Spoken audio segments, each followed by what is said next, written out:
I don't want to see any promotion disappear. Yeah. I don't want to see the PFL disappear. I don't want to see Bellator disappear. I don't want to see the UFC disappear. I don't want to see one disappear. I think fighters need as many top flight promotions as possible so they can have a career, make money, and have a place to go. If they end up getting dropped by any of those, there's another place for them to go. So every time you take away, when the UFC would buy a promotion, UFC bought Pride. Oh, we're not going to get rid of it. Bullshit. There it went. Yep. We're buying Strikeforce. Yeah, but we're going to keep it. Bullshit. There it went. It just WEC. Boom. There it goes. It takes a location away from the fighters, so that's never good. I look at this and it's like, so if PFL was to buy Bellator, I think it'd be fantastic for the PFL because they would get a lineup that would just all of a sudden put them in a position where they've got incredible talent that they can kind of use their tournament format, but then have their pay-per-view that they're talking about, super fights that they want to do. It sets them up. Is it good for the fighters? No, because they're losing a promotion because Bellator would go away. Off of that, I'll be totally honest, Josh.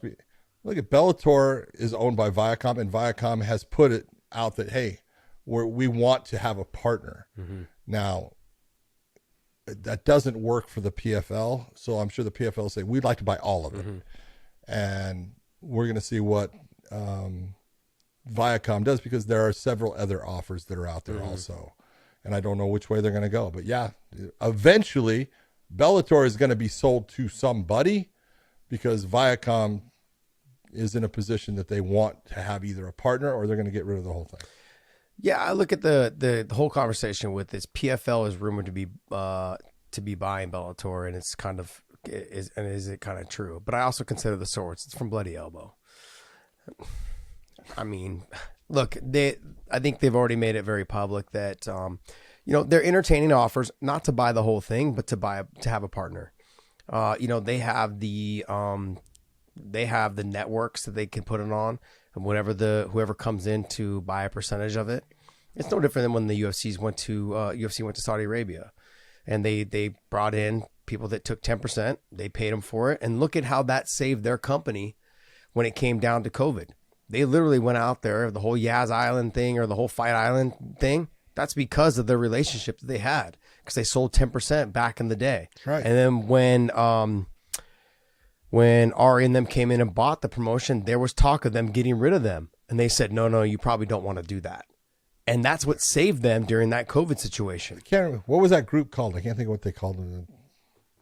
What? Can't remember. The organization from Saudi. Yeah, I can't remember either. I can't remember either. But that was a great deal for them. It was a fantastic deal for them. And that's what kind of helped them. That helped them a lot during the COVID situation and their connections with them. So, that's kind of what everything that everybody is hearing in terms of there's offers on the table, not to be bought the full thing.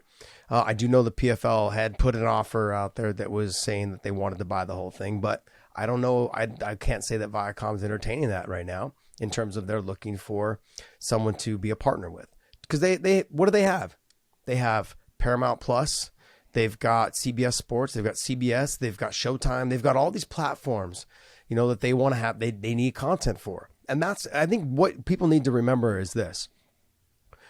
The TV industry right now is in the exact same place that the music industry was in during the LimeWire and the fucking Napster and all that stuff. People were stealing their content. And so how do you avoid them stealing your content? You try to get it onto an app that basically has lock-proof positions where you got to buy the pay-per-views. You've got to find ways to not have it streamed. Well, how do you do that? Well, then you basically buy this. You have more content to put on there to get more people attracted to your one thing. So everyone goes to iTunes now to buy their shit, right? Their songs. And they only buy the songs that they want. Because remember, you had to buy CDs. I had to buy all this other shit on the CD that had 15 songs, but I only liked two of them. 2 songs I wanted. There's only 2 songs I wanted. So then people there in the music industry, or not in music, the fans, they started burning their shit onto Napster and LimeWire and stuff. And then people would go down and download the one song that they wanted or the 3 songs they wanted. They didn't want the 15. And that's kind of where the TV industry is at right now, is that people want to just watch what they want to watch, and they want to watch it live. And that's the other thing. Like, people want to have that ability to be like, hey, I want to watch live sports live. I don't want to watch it on tape delay. And if my ass wants to set my alarm for 4 a.m. to watch it, then that's what I want to do. Because I like to have the freedom to open up my app and be like, hey, it's on right now at 3:30, 4 a.m, 5 a.m. I can watch it live. I don't want to scroll through Instagram and Twitter and see the results and be like, shit, fight's already finished, got knocked out, or, oh, he got a submission in the first round. I don't want to see that. I want to see it live. Yeah. And if I miss it, then it's on me. It's not on you to control when I want to watch this. So I look at them potentially doing a deal with them. And I think whoever does invest, there are several offers on the table. Now, whether they like the offers or not, no one knows. I think that's still locked in a nice little safe room and space between the executives.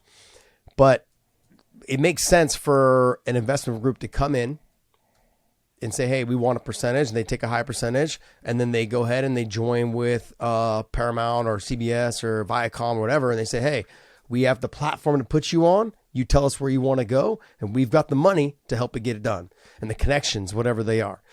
So that frees up. I guess at the end of the day, no one will know until the deal is done. No one really knew about the deal with the UFC and Strikeforce until right then. It was like, holy shit. We knew that there was fillers out there. I knew. Yeah.